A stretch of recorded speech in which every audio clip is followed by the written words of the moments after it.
Welcome to LOA Today. I'm Walt Thiessen here with Alex King on this Thursday, September the 12th, 2019. It is 4 p.m. in New York. That's 1 p.m. Los Angeles time. And that means it's 9 p.m. in London, 5 a.m. in Tokyo, 6 a.m. in Sydney, Australia.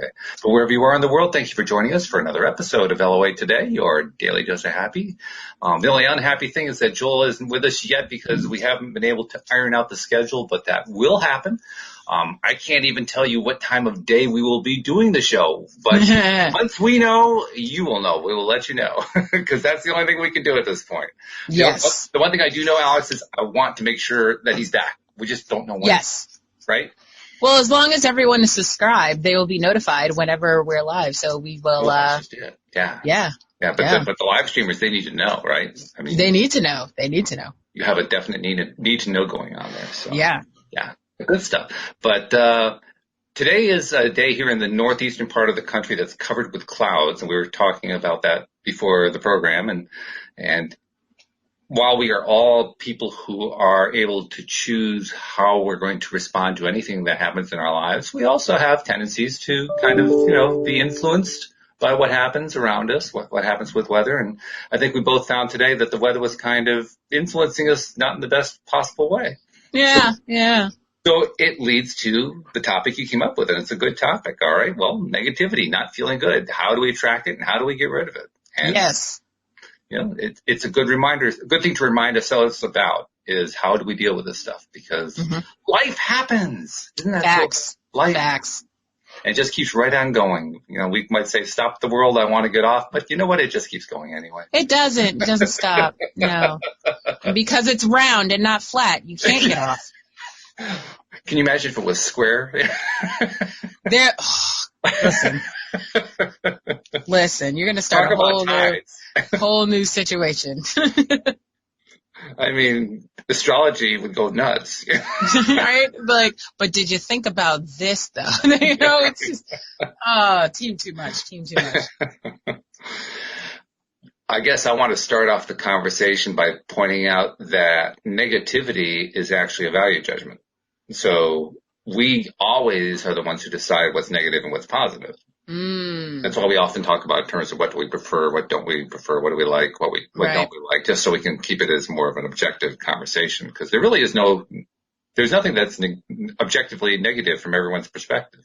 I mean, from a lot of people's perspective, but not from everybody's. That's true. We often describe those other people as crazy. Yeah. But still, their perspective is just as legitimate as ours. So. Oh, yeah. So when we're saying negativity, what we're really saying is stuff we don't like, stuff we don't prefer. So if we don't prefer the clouds, well, we get to decide how we're going to respond to that. And it's kind of like a good reminder. Every single time that we have something like this happen, it's an opportunity. It's an opportunity to practice. Okay, well, I can let the clouds bring me down. Or, you know what? I could decide not to be brought down by the clouds. Of course, this morning I decided to go take a nap. But Same.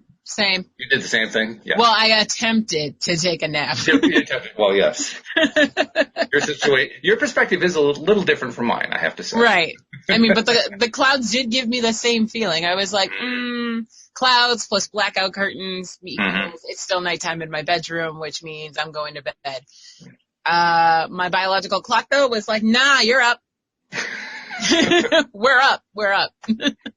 Now, where were the dogs standing on this? Were they in favor of being asleep or in favor of being up? They were definitely in favor of being unconscious. They were just not. They were like, what? No. Okay.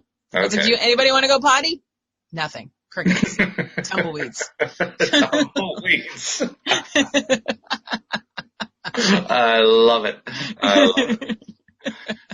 Okay. All right. Well, I guess I have to remember that they have their choices too. They do. They are beings. They are creators. As a matter of fact, they definitely said negative. No thanks. No. I was like, anybody got to go to potty? Negative. Well, at least they gave you an answer. Sometimes pets don't even answer. Like, well, who do you think you're waking up at this hour? You know who don't answer? Cats. Well, actually, our cats They'll answer just fine. The problem isn't with them answering. The problem is with them coming at 4 a.m. and saying, "Why aren't you up?" Right. It's not 6. Go back to bed. Lay down. Lay down. See, my dogs can tell time, so it's totally fine. Louise had a great cat that could do that. Mm-hmm. The cat that she had, who died about 6 months before Louise and I met, his name was Shadow. Mm-hmm. And he was an alarm cat. Mm-hmm. She could literally tell him what time she wanted to wake up, a different time each day, and he would wake her at that time. Sweet. I mean, I've never heard of a cat that could tell time. I thought that was pretty cool. Well, all animals have a sense of time. Yeah, but it's just, do they want to share it with you is the question. but to read clocks, that's pretty good. I don't know. My dogs know. Like yesterday, I was like, "Why are you staring at the door?" And then I looked at the clock and realized it's 8 p.m. It's time for Mom to come home. Yeah. Yeah. But he was like, Intent. I was like, yeah, intent. I was like, "What time is it?" "Oh, sorry, my bad." Yep. I think it's more than the ability to read time, though, because like when we took the trip to the Cape. Yeah. And when we came home, now when we go away, we don't always come back at the same time. We come back and, whatever the time is that we arrive. Yeah, whenever. Yeah. And that day, I think it was maybe like 5:30 or something like that we got home. Mm-hmm. And Joy was just waiting for us. He was just right outside. I mean, you could just see him following the car as it came in and getting all excited and so forth. Like, yep, I've been waiting for you. Where have you been? It's like I smelt you a mile away. What took you so long? I also believe that I can send messages to them mentally. Oh, yeah, definitely. So that when we're within a few miles of home, I can tell them, we're almost home. Yeah. We'll be there in just a few minutes. And inevitably, if I do that, Harmony, who's almost always inside, as soon as we open the door, she's running out the door. She's ready for me. Yeah. So she was waiting for it. Mm-hmm. Because otherwise, she was sitting by the door for the last 5 hours. It's one of the All you need is a nanny cam. You'll find out the answer. Yeah, a nanny cam, right. I never thought of that. Which they'll probably just knock off the shelf, so. No, actually, she wouldn't. Well, it depends. If there was a video of us, she might try to get at it to look at the video of us. But other than that, well, they wouldn't know there was a video. Well, I don't know. Can animals hear the nanny cam? Because I'm sure there's like mechanisms inside the little teddy bear thing going on. Probably. Yeah. I've never investigated. I don't know. Neither have I. Yeah. But all I know is that if most of the time, if there's something on the television, they'll ignore it unless it's something that they're really interested in from a predatorial perspective. And then all of a sudden they perk up their ears. But other than that, they just ignore it. So they are capable of, listening to devices and with them. It's just most of the time they don't want to. Oh, man. Oh, Jeffrey says it's a great topic. First of all, thank you once again, Jeffrey, for joining us. Jeffrey is like the most loyal fan in the world. I know. I love loyalty. I love loyalty. Everything. And he says, not only is it a great topic, but first thing he puts out is list of appreciation. And he's right. Because if you really want to take control of your response, you got to start there. Yeah. Appreciation, you're going to get yourself into a good feeling place. And now you can really choose whatever response you want. But what if you're just having one of those days where you just want to be mad? You just want to be in your feelings. Yeah. That's a choice. That's a legitimate choice. It's like I will wake up and be like, I am cranky today. And that is my setting for the rest of the day. That's it. You just have to be willing to put up with what comes along with that. I mean, we're still creating at all times. So we're creating more stuff to be cranky about. So you have to be ready for that. And if you're willing to accept that, then go for it. Live life to the hill. I'm telling my mom, I'm like, I'm cranky and Walt told me to. No, I didn't tell you to. You're getting a phone call. I told you were able to. I didn't tell you you should. Same thing. No, it's not. It's not. That's not how I heard it. From the tape back, that's not how I heard it. Listeners who would like to argue with us can send emails too. Or do like Jeffrey and argue with us in the comments. Well, he doesn't argue. He just points out what's really going on. He says, I love that you're giving each other the opportunities to feel better. That's true. We are cheering each other up, which is just what we do with our daily dose of happy. That's why we're here. That's how you get happy. Hello. From 4 to 5 every day. There it is. Except for Saturday and Sunday because we need a nap. Actually, I don't do any napping on the weekend. It's only when I'm in the middle of the week that I rarely actually take a nap. I don't do that very often because I don't do naps well. Especially, I mean, this morning do you feel like they're a tease? No, it's not so much that they're a tease. It's that they exhaust me. Most often, I almost never take a nap in the morning. It was really unusual for me to go right back to bed after getting up. That was very, very unusual. Most often, and it's not that common, when I do find myself needing a nap, it's like 3 o'clock in the afternoon and I've just run out of energy. And when I do that, when I wake up, I don't care if it's 5 minutes later or 2 hours later, I'm worthless for the rest of the day. I just the batteries are not recharged. Yeah, I'm an angry napper. So apparently, I just realized this about myself. Apparently, when my phone rings or something, because I never turn it off for anxiety reasons. And so if my phone rings and I look at it and I'm like, I don't even look at it now because everybody's got their own ringtone, so I know who's calling me. And I'm just like, no! I'm sleeping!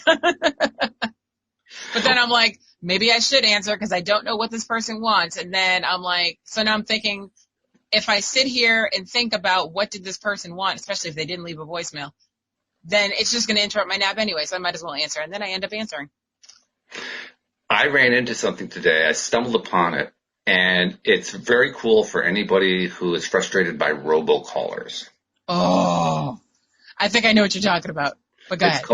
It's a new service called nomorobo.com. Yep. Mm-hmm. Do you know that one? Yep, I do. Very impressive. I was reading about what they do and so forth. It's cheap as can be. Mm-hmm. And you hook up to their service, and basically what they're doing is they're using crowd data to block robocallers. Mm-hmm. Which is, I don't know what took everybody else so long to figure out doing that, but somebody did it. Yeah. You know? So if you just want to stop the robocallers in their tracks, sign up for the service. If you have a landline, it's free. The only thing they charge for is mobile phones, which makes sense because that's what everybody has these days. Yeah, yeah. But even with the mobile phone, it's $1.50 a month. I mean, we're not even talking the cost of a cup of coffee here. I mean, really? So it's a bargain. And if you're inundated with robocalls, you can stop them in their tracks now. How cool. In fact, you know how I found it? Because I did get a robocall. I got it on my business line, and I wanted to see if it really was a robocall. I'll often do a little look on Google to see has anybody else reported it. Yeah. My number, and ended up on the Nomorobo website. Mm-hmm. And yes, they had detected the same number today, 2 minutes before I had gotten the call. Wow. I mean, really quick. So that's crazy. I have to conclude they would have blocked it. Right. If I was a member of the service. I thought, damn, that's really good. Yeah. That's really good. Is this the same service that, no, I don't think it is the same service, but there is a service that you can sign up for that actually robocalls the robocallers. No. This one doesn't do that. Yeah. Yeah. Well, that's for revenge people. Yes. Let's go after the robocallers and make their lives miserable. Yes. And I have to admit, I've played that game occasionally. Although the way I play the game a little differently from that. Mm-hmm. It depends on whether I'm in the mood to play the game. But if I'm in that mood, if I'm in that place where I feel like just messing with their heads a little bit, I'll accept the robocall. Yeah. And let's go with it. Let them do their spiel, and then I'll mess with their heads while they're doing it. Right. You know, so if, I don't know, if they're calling me about getting my website placed ranked number 1 on Google, I'll tell them, well, my website's everywhere, number 1 on Google. Oh, my God. In fact, my website is ranked ahead of your website. Oh! Just play with them. I just let them sit there and think they're getting this deal all the way up until they're like, okay, now what's your credit card number? Okay, it's 57, click. Proceeded immediately by block. Right, exactly. Block and report. And report, yes. Yeah, that's if you're in a really nasty mood. You just got to be ready for the fact that when you do that, something else is going to be sent your way by the universe because of that place you're in. Yeah. Yeah. We really don't get away with anything. We don't. We don't.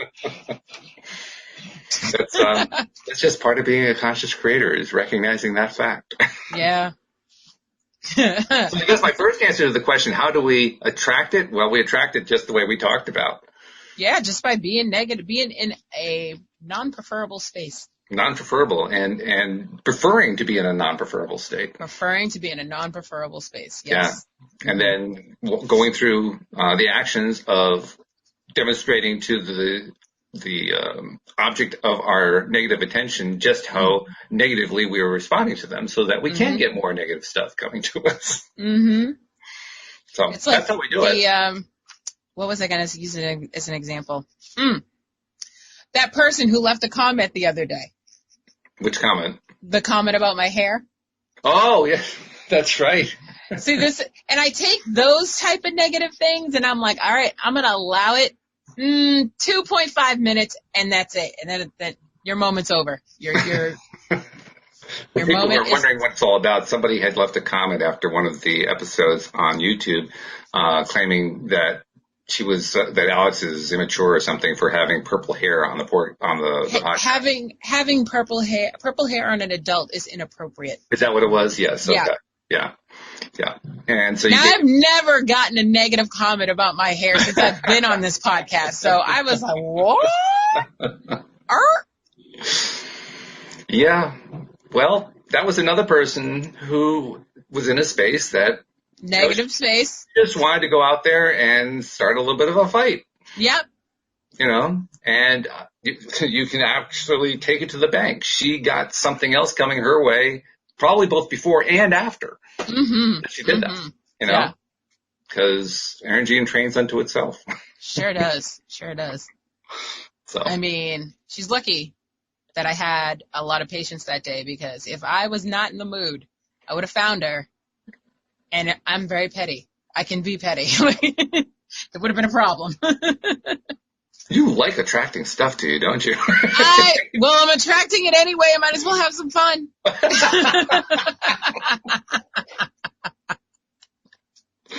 Oh, that's funny. I'm not saying any physical harm would have come to her, but, I can be petty and dramatic. I'm just saying.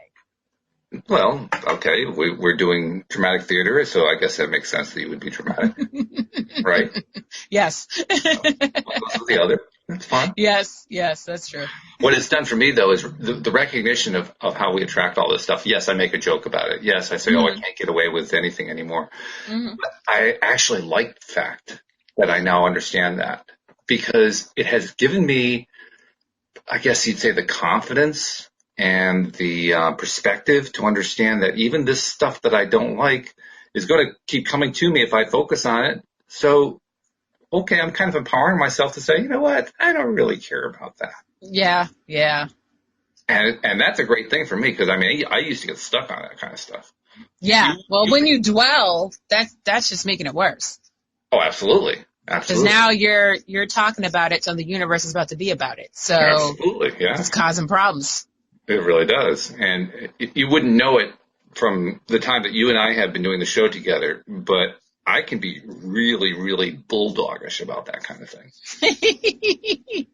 I used to be bulldogish all the time. I mean, I'd like to think that I have kind of weaned myself off of that, and I think to a large extent that I have, but boy, there was a time where somebody would get on my wrong side about something, and I couldn't let go of it all day, and probably the next week. Ooh. Yeah. Wow. Once I learned and once I realized that all I was doing was bringing more stuff on myself, then that's how I empowered myself to let go. I mean, you said, how do we get rid of it? That's how I did it. I finally realized I was just bringing more of it to myself, and so that was enough incentive to say, okay, I'm done. I won't do that anymore. And sometimes I do, but I do it for less time. I'll shorten up the time frame. Yeah. And I don't get as passionate about it anymore. Right. Because that's the other thing. When you aren't motivated to really go after it like that anymore, the passion goes away. Yeah, the more you emphasize, the worse you can make it. The more passion you get about it. Yeah. But the more that you cut yourself some slack and say, you know what, it's really not worth it, the less interesting it becomes, and the less often it happens. Facts. Facts. I mean, I don't get that anymore. I used to get that kind of thing routinely, many times in a day. Now, maybe once a week, So it actually does pay off. So How do we attract it? How do we get rid of it? We attract it by focusing on it, even though we don't really like it. And how do we get rid of it? By no longer focusing on it. Yeah. You just got to cut it out of your life and keep it moving. It's like the old dad joke. Doctor, it hurts whenever I raise my arm like this. And the doctor says, well, don't raise your arm like this. Oh, God. I always tried to find that doctor because I figured that was a smart doctor, That was a smart doctor, yes. Yes. But somehow I can't seem to find that one. But I know he's out there somewhere because he had a joke made about him. Well, it was probably too many people eating apples, and now we can't find him. Jeffrey, of course, is posting up a storm here. I gotta read some of this stuff. He says, all right, scroll back and then fill me in. What's happening? Okay. So he says, cranky, being asocial, bored, call a friend, gloomy, let someone like a pet lift you up. Also, what? You haven't won free trips and hotel stays? Ooh, I could read their judgments in reverse psychology for that stuff.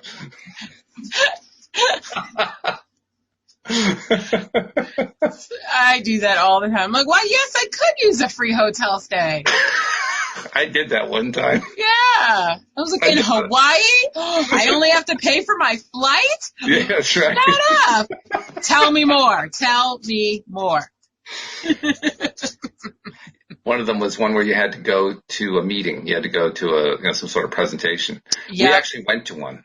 Yeah. We went to one of those presentations, and it was the most amateurish presentation I've ever seen. It always is. It's by these really 19-year-old kids. They needed a job, and they need the commission, so you better buy this hotel share. And the other funny thing is, you go in the door and you can tell, the room has been rented for the day, and it wasn't cleaned recently, Yeah.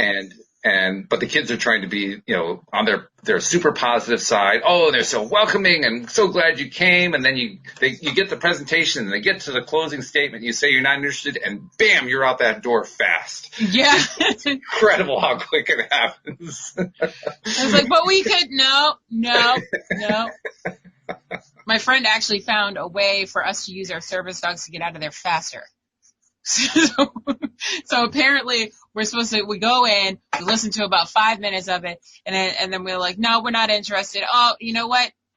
My service dog's not feeling well. I really have to go. So the service dog excuse. Service dog excuse. Because when you say the service dog says, I'm not feeling well, they're like, what? But it's a whole thing. You don't get it. So it's just the service dog isn't feeling well. I don't want to make a mess in here. We gotta go. Which, of course, is a relative thing because the place was a mess anyway. But I mean, would anybody really be able to tell the difference? That's sad. Oh my God! And it's like, why aren't we having this meeting at your hotel that you're trying to sell me to? Yeah, right. Yeah. Well, I always wondered, where's the money coming from to pay for all this? Of course, I knew the answer, but where's the money coming from to pay for this long, expensive trip if you can't rent a nicer room? Right. Well, they got to cut back where they can. The other thing I wondered is, who falls for that? My sister did. Did she really? Did. Yeah. So she was actually in that room, got the presentation, and signed up for it? Her and her husband have a timeshare in Florida that has never been used. Wow. Yeah. How much does it cost them? A lot of money. It's ridiculous. Oh, my goodness. I'm like, why aren't we using it? Like, hello. Have they used it? Probably once, maybe, I think. But it's been now they're divorced now, so it's like. So it was the $20,000 overnight stay. Right. Yeah. Okay. Well, that makes sense. I know. Yeah, that adds up. Yeah, right. Good investment there, guys. Yeah, seriously. Oh, my God. So there are people who actually fall for that. Wow. Well, I guess there must be, otherwise they wouldn't keep going. Exactly. Yeah, there's got to be somebody who falls for it. Mm-hmm. And, well, it raises an interesting question. Mm-hmm. What were those people, like your sister, what were they focusing on that made them, first of all, attract it, and second of all, decide to keep going with it? I mean, the questions you raised were how do we attract it and how do we get rid of it? But the question I raised is why do we go after it in the first place? Well, that's kind of part of the first question. But yeah, why are we going after her in the first place? I think it just sounded so good at the time. And her husband was like, oh, we can afford this. Yeah, but when are you going to use it? Mm. When do you have the time? Mm-hmm. When do you have the extra money to do the other things besides not pay for the hotel? Yeah, right. You know, you still got to get there. Mm-hmm. Mm-hmm. You still got to do activities. Because I believe it was like a Disney, one of those Disney shares, actually. Really? And okay. We have not been to Disney since, like, we were kids. So, Wow. yeah. Wow. But every year we're like, yeah, we're going to Disney this year. Everybody save up your money. Never happens. Never happens. Well, my brother lives near Disney, and he hasn't even gone there, so. Well, that's a proximity issue. You know, it's like when you have a pool in your backyard, you never use it, but your friends are like, can we come over and use your pool? That's actually one of the issues when our gardeners from the gardening service go to work at somebody's house, because the company rule that we set is you can't go use their swimming pool even if they offer it, because we don't want to deal with liability issues and so. Right. Mm-hmm. But it's a real temptation because the water's right there. It's a hot day. Oh, yeah, man. They've been sweating in the gardens, and there's that nice cool water over there. It's an unfair tease, really. It really is. Like, if you could just dip your feet in, oh, jeez. Mm-hmm. Mm-hmm. Yeah, you guys are mean bosses. Yeah. The thing is, though, when you're in charge of the company and it's a small company, you think about liability issues. That's why I never wanted to own my own salon, just by liability alone. I was like, no. It's big. No. It's a big deal. It's a lot. It's a lot. When you have all these other people under you in charge of not burning people, not cutting ears off, you know, it's a lot. I was like, no, I'm not responsible enough for all that. So I was like, nope. And we have a perfect track record in that sense. Mm-hmm. I think we've had like 2 or 3 injuries all the time that we've been doing the business. And were any of them actually work related? One of them was. Mm-hmm. One was work related. Mm-hmm. The customer's heat pump unit outside the house gave an electric shock to our worker. Ooh. Yeah. But even then, it didn't. We didn't have to outlay any money for hospitalization or something like that. It wasn't that kind of situation. But as a result, we have an extremely good safety record. Right. A record that most companies can't match. But because we are grouped in with landscapers who, you know, wield all kinds of power equipment with very low skill levels. Oh, boy. Literally, Angela's one of our people. She's now working as a sales rep for us, but she's been in the gardens for quite some time now. Mm-hmm. She and I went to do a consult with a customer nearby. Mm-hmm. And while we were there, a landscaping crew came in to do some landscaping work there. Oh, boy. And one of the guys had a weed whacker and literally used it to cut through the irrigation pipe in the lawn. Oh, my Lanta. And that happens a lot. Landscapers are well known for hiring people at really low wages with no skills and handing them power tools, and then they get themselves in trouble. Well, we're grouped in with them, so even though we have a tremendous track record of safety, we can't afford to buy the liability insurance. Because the liability insurance, it's based on the way they quote general liability insurance is based on how much you're paying your employees. Mm-hmm. Mm-hmm. And we have a fair number of employees compared to some of the small landscaping outfits in the area. Uh-huh. So at our payroll level, we would have to pay premiums of between $5,000 and $10,000 a year for liability insurance. Goodness. I mean, you can't justify it unless you're sloppy with equipment like these guys are. We don't even use power equipment. I think the only time we ever use a power tool of any kind is an electric hedge trimmer. I mean, that's it. The rest of it's all hand tools. You know, wow. So unless somebody goes crazy with a hedge trimmer, you know, it's just you're not going to have an issue. That's just them being cranky that day. I don't know. That's right. So I guess what I'm saying is this is how we try to put out there. We're going to stay in a safe, positive range, and we get positive results. Yep. Whereas the landscapers out there, they'll just throw caution to the wind, and then they'll let the insurance company pay for it. Which ultimately means getting us to pay for it for paying the liability insurance. So we actually had liability insurance. We dropped it. That makes sense to me. Because it just wasn't worth it. If you haven't had an incident in over 100 days, That works for me. 100 days? How about 19 years? Yeah, see? That's what I'm saying. It's a waste of insurance. It is. It's crazy. And we actually had one client in all that time. We still have them so far anyway. We'll see what happens. One client who asked us to show them the certificate of insurance on liability insurance. And at the time that they came in as a client, we did have that certificate, so we gave it to them. But last year, we canceled it. And we told them, look, we canceled the insurance. And they were all disappointed about it because their community association required bringing people in who had insurance. We said, if that means we lose the account, we lose the account. But frankly, we make about $1,000 a year off you guys. The insurance costs us $5,000 to $10,000. It doesn't make sense. Yeah, it doesn't work. And when we said that to the client, you know what she said? What? Oh my God. Yeah, exactly. Like you don't realize what you're asking people to do. That's right. Yeah. Yeah.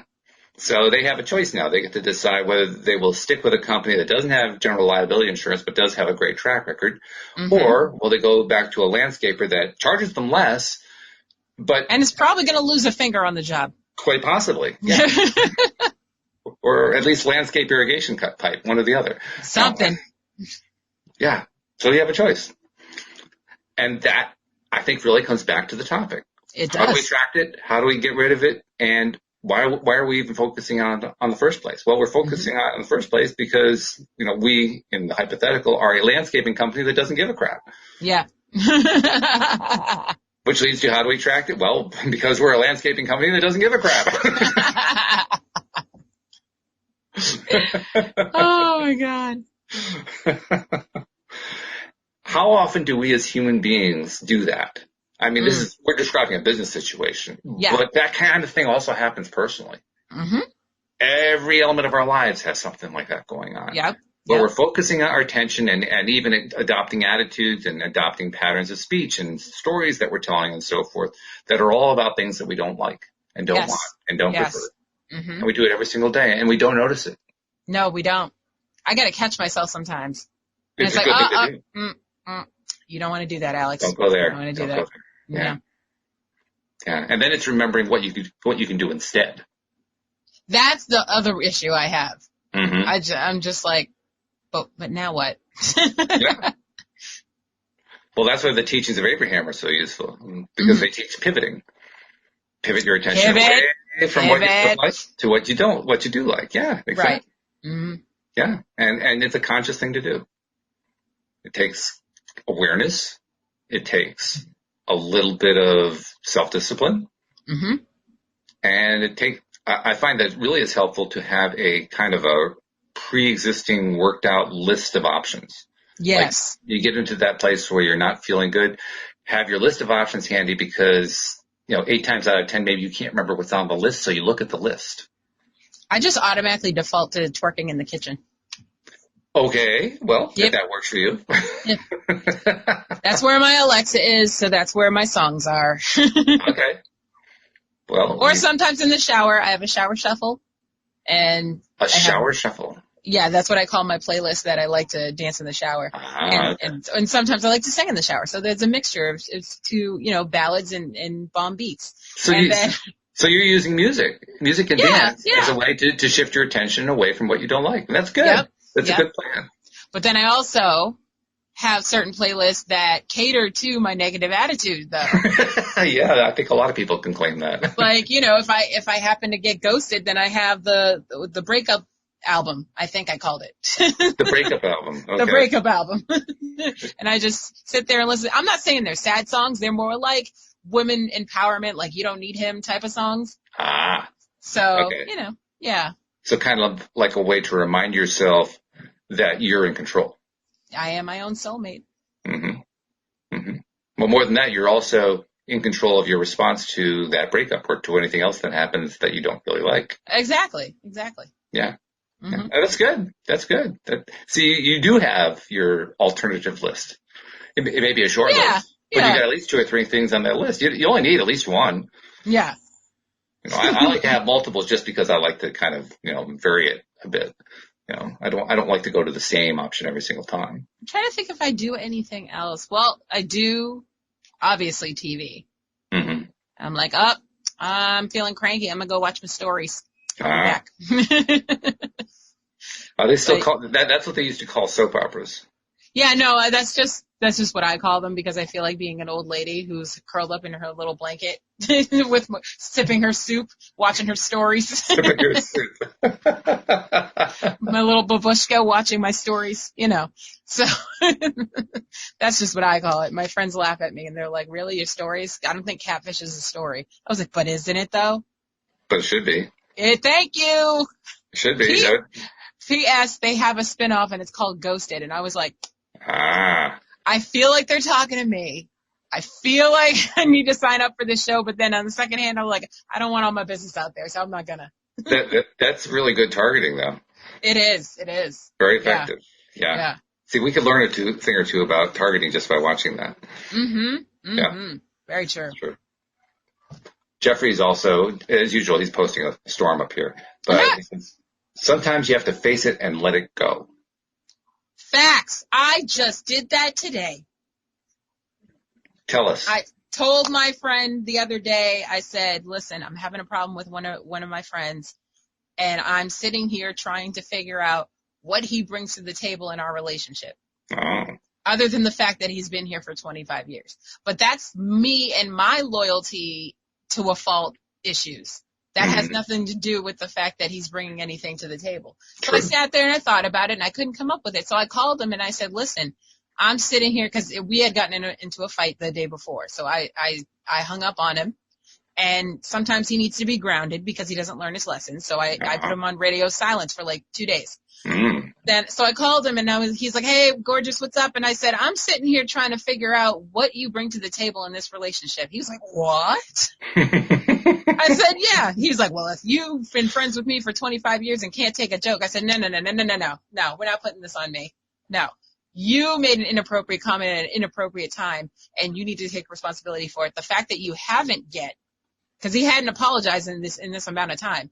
And long story short, he says, well, I have to take time to think about what I bring to the table in this relationship. And I haven't heard from him in like 4 days. So apparently it's a stumper.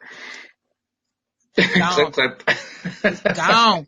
Because I sat there and realized, I was like, literally, he's only been my friend because, I mean, generally he's a good person, but, he's negative most of the time. And it's like, and he puts me down a lot, and usually it's joking wise, but at the same time, like, a lot of the time he doesn't know his timing. And I'm like, no, bro, no. So I'm tired of it. And I'm like, other than the fact that I've been friends with him for 25 years, like, literally, what is the point? And I'm like, I couldn't find one. So I was like, let me get my scissors out.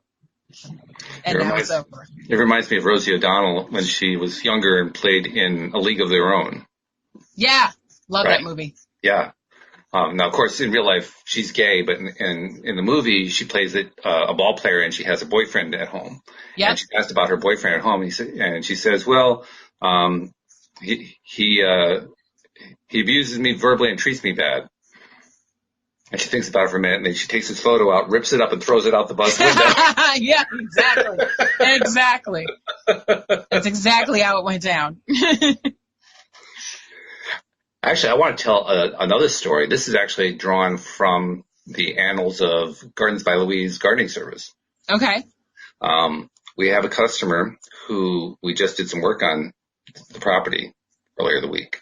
Uh-huh. And this is somebody who we did work last year, and when we get there, he doesn't actually maintain his gardens throughout the year. So we come toward the end of the season, like we did now, to just do this massive rescue and cleanup, which isn't really terribly fun. It's a waste of money.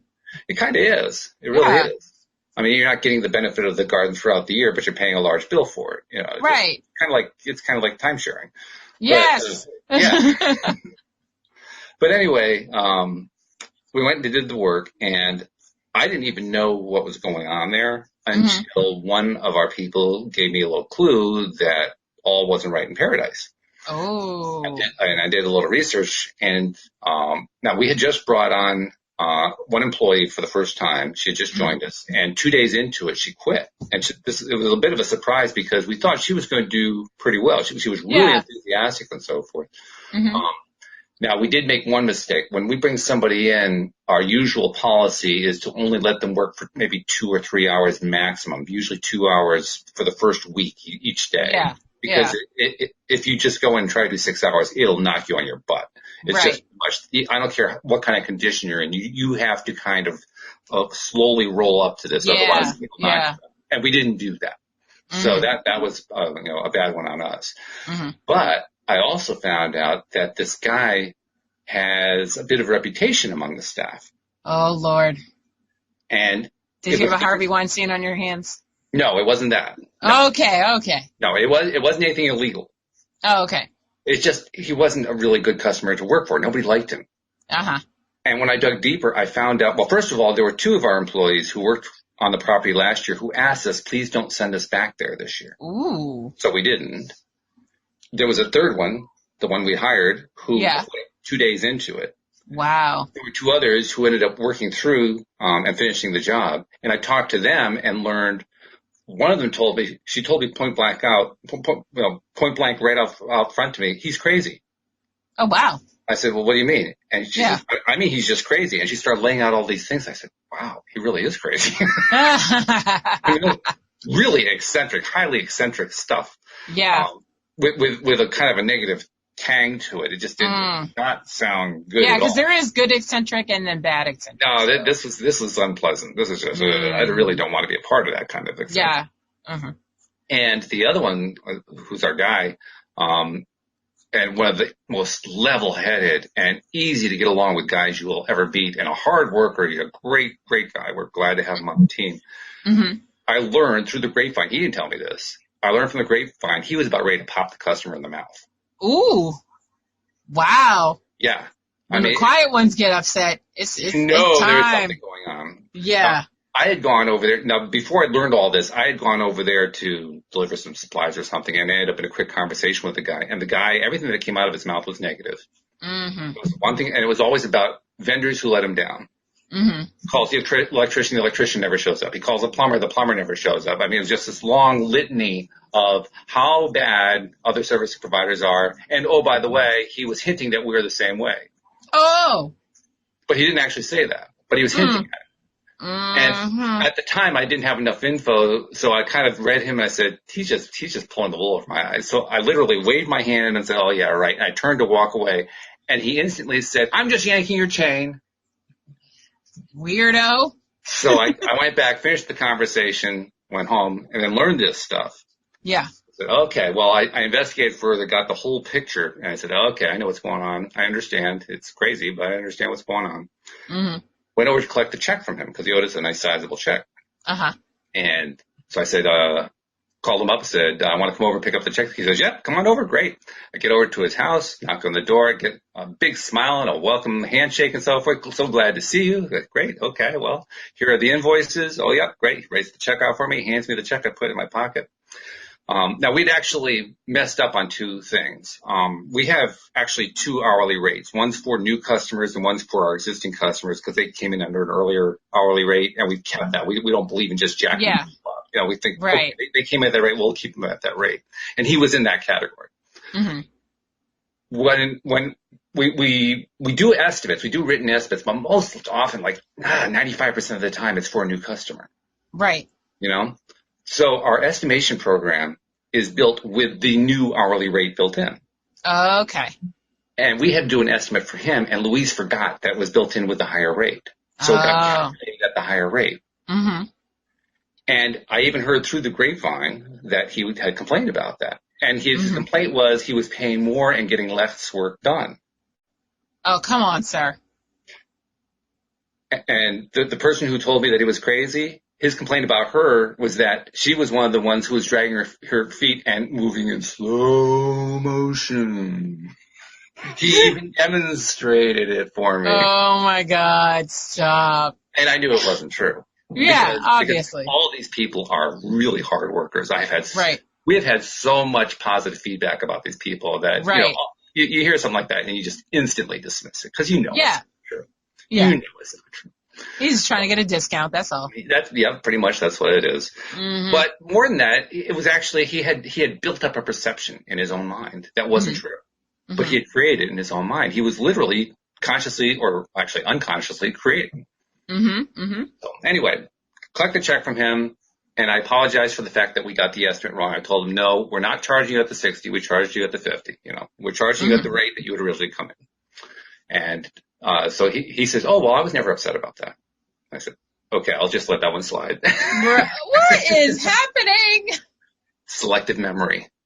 Okay. All right. Because he and I had a good rapport going there. He didn't want to interrupt that good rapport, Right. So I apologize for that. And there was also something where we said one day we were going to send 3 people. We could only send 2, and we didn't call him to tell him, sorry, we can only send 2 today. So I apologize for not calling him and letting him know that we didn't send that third person. It was for a good reason, but we should have let him know that we were only going to send 2 that day because we promised 3. All right. Because, that's good customer service. That's how you. Yeah, it is. So I'm just saying, I personally wouldn't care as long as it's getting done. I don't care how many people are there. Most people don't, but I knew it would be important to him. So that's my thing. Well, it's not a big on us kind of thing, but we want to try to keep people happy where we can. Right. So anyway, I said those 2 things, and I said, but there's one other thing I got to tell you. Oh boy. I said, you got to change your behavior pattern. Tell him. And he gave me this look, and I started explaining. Remember the girl who was here for those 2 days and that she didn't show up after that? He says, yeah. I said, she quit. She quit because of you. Oh my God. And there were 2 other employees who worked on the property last year. Yeah. They refused to work here. Oh my God. And he's starting to having this freak out. Oh, please. And then the last 2 who were here the last few days, they're asking us not to come back here anymore. There is no employee working for our company who's willing to work for you anymore. Right. He's practically having a fit. In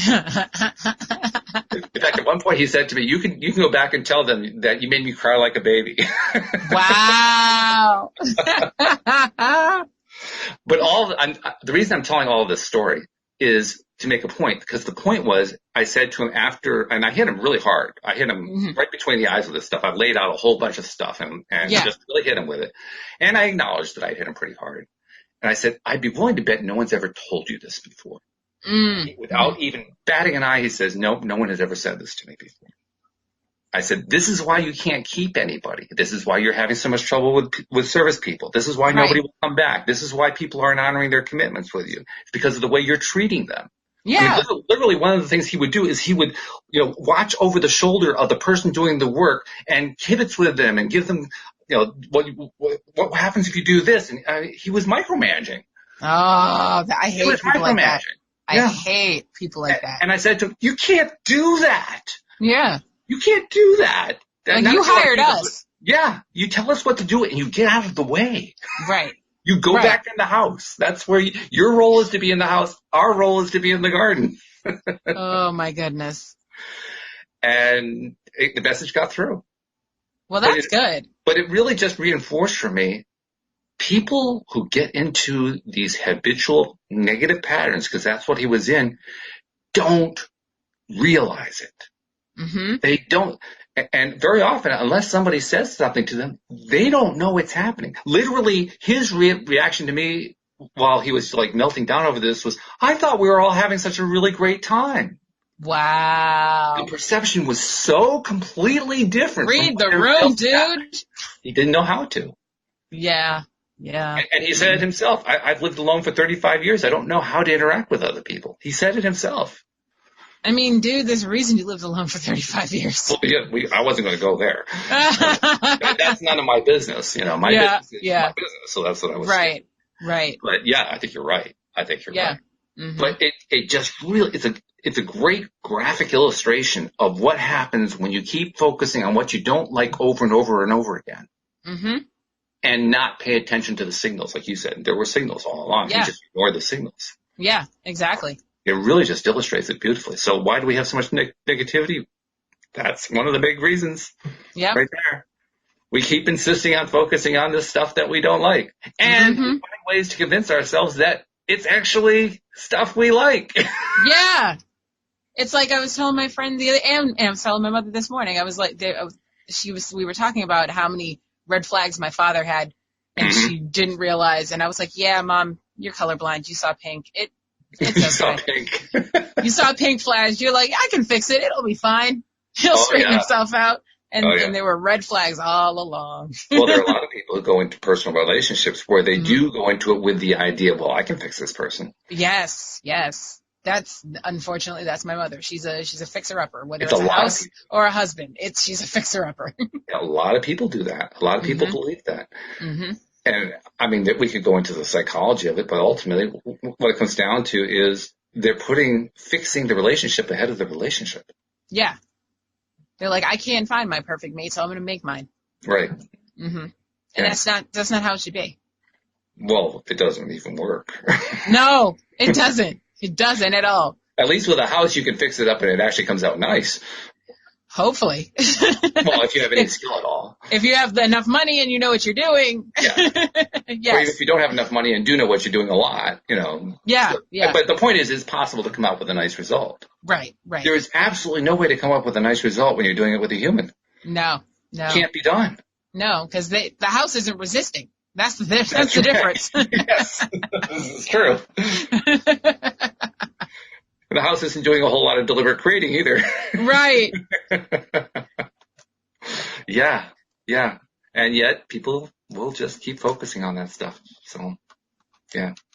Anyway, I hope I didn't bore everybody with that story, but I thought it was just, I thought it just really illustrates it really nicely.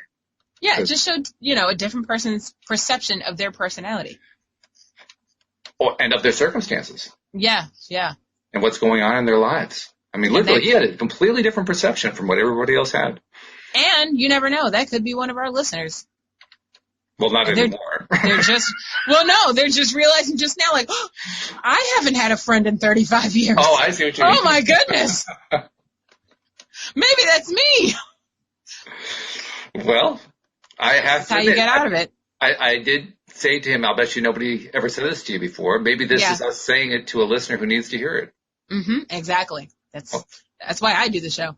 That would be cool. That'd be great. So if we're speaking to you, hey, here's the good news. You can change your behavior. Yeah. You can change your thought process. You can think about it differently. Think of us as the universe with a 2x4. And not only do we have a 2x4, but we're kind enough to not put the spike in it. Yeah, this time around. Yeah, we don't need a spike. We're going to tap you on the shoulder this time, but next time we're going to slap you. Yeah. Well, no, I don't need to slap people. That's not it. Mentally, not physically. Hey, Jeffrey has a question. He says, hey, can we talk about ghosting? I don't understand this concept in relation to law of attraction because I've never ghosted anyone. And yet it happens all the time. Isn't it an LOA contradiction, he asks? Jeffrey knows how to get me every time. Jeffrey's like, Alex has been a little quiet. Let's light a little fire. All right, Jeffrey. So now what did he say? He's never ghosted or he's been ghosted or what was the? He says, I have never ghosted anyone. Well, that's a good thing. That is definitely a good thing.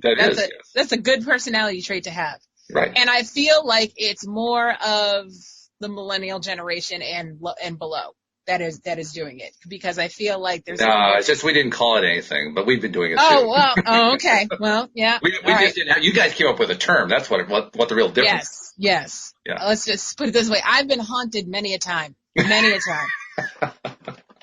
And so ghosting is actually when you're talking to someone, friendship, relationship, however, and my dating app just popped up and said someone wants to meet me, ironically. Anyways. No, I'm curious. I never ghost. I always explain why I'm leaving. Oh, good. Yes. That's good. It was like, for the next one, Pay forward. And yeah, I pay it forward. And plus I wouldn't want it to happen to me, so I don't do it to other people. Mm. So, and that's key. That's key in life. That really is. Yeah.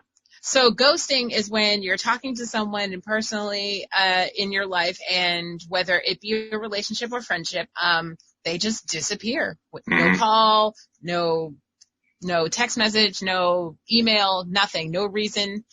So you're just sitting here wondering, what did you do wrong to make this person disappear? And 9 times out of 10, it wasn't you. It's this person. They're probably afraid of confrontation and just didn't know how to tell you that they didn't want to be in your life anymore. And usually you're better off for it. because they're not in your life, because they were obviously going to cause some sort of drama, or they're just here for contrast and you're learning how to deal with ghosting in general. Good point. That's what I decided. I think you're right. Yeah. Well, I agree with your perception. I think your perception is right on. That in fact, we end up on these unnecessary tracks of, I'm going to get all worked up about the fact that that person didn't contact me, or I'm going to get all worked up about the fact that I'm afraid of contacting that person. And then we set ourselves up for more and more and more of it. So you're absolutely right. I mean, that's the thing that'll drive us nuts. Yeah, it does drive you nuts. And I don't get ghosted because I'm not actually, I think anybody's gotten ghosted outside of relationships. I mean, I'm in a relationship that's a very happy one, but business relationships. Yep. It happens all the time. That's what I say. Any type of relationship. Yep. That's right. And yet, I just don't care anymore. Right. I really don't care. And so it doesn't happen very often. In fact, when it happens, it's like, whoa, what was I focused on that attracted that? Because it's so rare. I'm serious. No, it's so rare. It's me, on the other hand, I'm just like, all right, whatever, on to the next. But at this point, the math just doesn't add up for me as far as, and I am taking a break from dating because it's become discouraging at this point. The numbers add up as long as I've been on these dating apps versus how many relationships have come from them versus how many people have catfished and or ghosted me. Mm-hmm. I'm a Libra. I like my scales even. So it's the scales are way off. And I don't like it, so I'm quitting for a while, taking a break. That's a good thing to do, because what you're really saying, I mean, I'm not trying to guilt or anything, but what you're really saying is I'm attracting this stuff. I don't know how I'm attracting it, and so I'm just going to walk away from this and get myself just drop the whole thing. Get back into a better aligned position before I try to do anything anymore. Exactly. Yeah, and that's smart. That's a really wise thing to do. It got me a wife, so. Hello. It worked really well. I got out of my own way, and poof, there she was. Exactly. Yeah. Interesting thing too. I've also turned it into a business strategy. Like lately, I've been, I guess, searching is the best word. Searching for programmers to do some programming for the business. Right. And there have been cases where I could tell somebody wanted to ghost me, but he didn't. Or they didn't, I should say. And inevitably, that person would come back with a quote that was so ridiculous that they weren't going to be in the running anyway. Which is really interesting because it reinforces what you're saying. There was a good reason why they left. Yeah. So, but I've been seeing that directly. I do want to give one editorial statement that'll help me get something off my chest. Okay. This is something that I see fairly frequently among freelance programmers. And I see it most often from people who are from India or the subcontinent or from Eastern Europe. And it's a lowballing approach. In other words, you'll post a project, they'll come in with a low bid, they'll talk to you, and then they'll jack their final estimate up, way up. Yep. And I've been calling people on that, saying, I don't do business with lowballers. Yeah. And I even have tell me what it is. Even one person told me, well, this is negotiation. And I said, no, it's not. No, it's not. Negotiation is where you come in with one price, I come in with a different price, and then we try to figure out where in the middle we're going to meet, if at all. Right. But what you're doing is you're coming in with one price, and then you're coming in with a much higher price later on, and the first price was to get my attention so you can come in with the second price. That's dishonest. Yeah. That's dishonest behavior. So if I run into somebody like that, that immediately disqualifies them. I don't care how good they are. I don't care even if I like their bid. Yeah. They're disqualified because if I can't trust them to do the bidding process honestly, how can I possibly trust them to do the programming well and to tell me honestly what's going on? And when they say that, well, I need one more day, they really mean just one more day, not 5 months. Right. Or this thing is giving me a little trouble. I'll have it fixed, and they can't get it fixed. Or here's the final. I'm going to have the final package for you, and you're going to love it. When you get it, it doesn't even work properly. That's the thing you get from people who are lowballers. Right. So this is I guess I'm talking to programmers, but really I'm talking to anybody who is entrepreneurial, who engages in lowball practices in order to get customers to talk to. Don't do it. Because all you're doing is attracting. Think about what a lowballer is doing. The lowballer is saying, I'm going to come in under my normal price in order to get you to pay my regular price. It doesn't work. Yeah. All you get are people who are looking at low prices. Mm-hmm. What you really want are people who are going to pay high prices. They're not going to be interested in a lowball. No. Charge people what you're worth. Charge what you're worth. Exactly. Yeah. And be honest up front about it. Yeah. Let the filtering process take care of itself by the fact that you put out an honest price. So there's my rant for the day. Now, boy, I feel so much better. Well, I had 2 of mine, so I'm good. Okay. Well, then this is rant day, So before we go, want to make sure that those who are not subscribers become subscribers. Very easy. Go to loatoday.net. It'll walk you right through it. And I won't even give you the longer spiel. That's all you really need to do. Except we do want you to also subscribe on YouTube. So, and I'll let you do that because I always screw up the YouTube. So okay, so you go to YouTube and search LOA Today podcast videos, and you hit the subscribe button, and next to the subscribe button, there's a little silver bell. You hit that bell, and make sure you hit always, so you always be notified when we're live. And it's just that simple. So thank you, Alyx, and hopefully next Thursday or whenever it is, we'll have Joel joining us once again, and we can make the fabulous Thursday threesome. How's that for I like that. Yeah, that's good. Fabulous Thursday threesome. So good stuff. Anyway, thank you, Jeffrey, for, as usual, giving us the wonderful feedback and input on the live stream. Thanks, Jeffrey. Our podcast listeners as well. We'll see you all next time here on LOA Today. Goodbye, everybody.